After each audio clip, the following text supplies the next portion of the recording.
চোখে না দেখলেও গন্ধ শুকে টাকা চিনতে পারেন দৃষ্টি প্রতিবন্ধী সোহাগ। সেই অভিজ্ঞতাকে কাজে লাগিয়ে ফ্লাইওভারের নিচে ছোট্ট চায়ের দোকান করে সংসারে খরচ যোগান তিনি।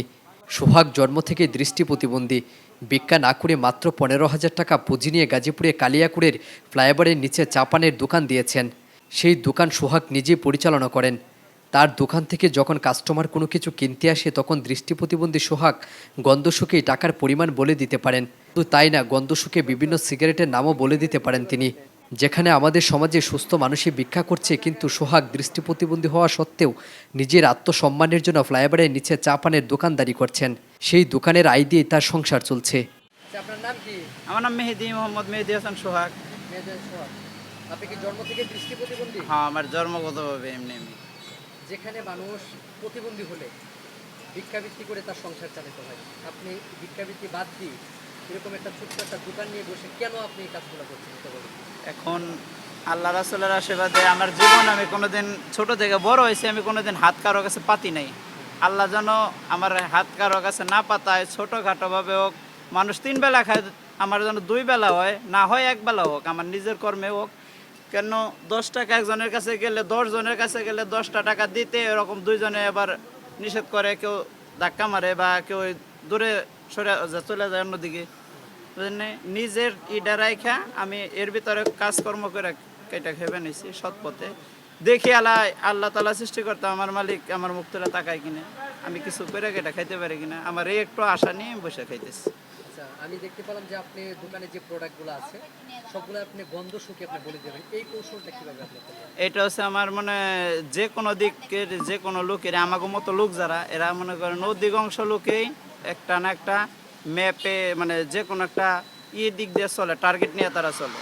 ঠিক আছে, যেমন এই রুটটা অনেক সময় পার হয়ে যায়, আমি এই রুটটা পার হয়ে গেলে আপনার খেয়াল করতে হয় কি, আপনি চোখ দিয়ে খেয়াল করেন, আমি খেয়াল করেছি আমার কান দিয়ে, যে কানের ভিতরে শব্দটা কোন দিক থেকে আসতেছে গাড়ির, ওই শব্দটা অনুযায়ী আমি পার হয়ে চলে যাই। যদি এদিক থেকে আসে তাহলে আমার ভাবতে হবে আর একটু চাইপা যাইতে হইব, নাহলে আমার গায়ে লাগবো, বা এদিক থেকে এলে আমার আরেকটু চাইপা যেতে হইব, নাহলে আমার গায়ে লাগবো। মানে আমার সেফ নিয়ে আমি চলে যাই আস্তে আস্তে, মানে কানের ভিতরে যাই। বিয়ে করেছেন আপনি? হ্যাঁ দাদা, সন্তানাদি আছে? বাচ্চা কাচ্চা আল্লাহ দেয় নাই, তবে আশাবাদী আছে আল্লাহর কাছে আল্লাহ দিবে। কত বছর হয়? বিয়ে করার বয়স হলো মেলা দিন। কি ফ্যামিলিতে বিয়ে করেছেন না প্রেম করে বিয়ে করছেন? না, ফ্যামিলির ভিতরে থেকে প্রস্তাব নিয়ে। আচ্ছা, ভাবি আপনাকে দেখে নাই বিয়ের আগে? দেখছে, তাহলে আপনাকে তখন বিয়ে করতে রাজি হয়েছিল? তখন এই বিয়ে শাদী করতে রাজি হয়েছে, না কি করবে। এখন দাম্পত্য জীবন কেমন চলছে? আল্লাহ দিলে আপনাকে দোয়া আশীর্বাদে, 10 জনের দোয়া আশীর্বাদে আমার জীবন খুব সুন্দর যাচ্ছে। বুঝা যাচ্ছে।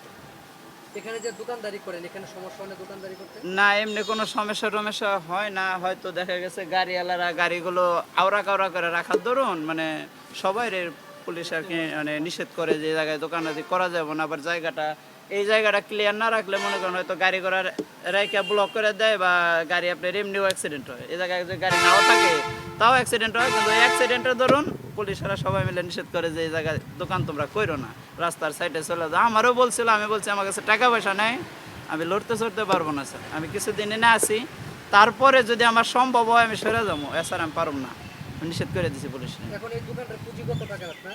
এখনে আছে তারপরেও মনে করেন 15-20 হাজার টাকার মালামাল আছে। দৈনিক কত টাকা বিক্রি করতে পারেন? দৈনিক মনে করেন যা হয় তাতে মনে করেন 3000-3500 টাকা হয়। এর ভিতরে এই দিয়েই মনে করেন যে আমার 200-300-400-500 টাকার মতো থাকে, এই দিয়েই আমি খাই, এই দিয়েই চলি, আবার এই দিয়েই মনে করেন দোকানের ভিতরে একটু পুঁজিপাট্টা বাড়ে, মালামাল করি।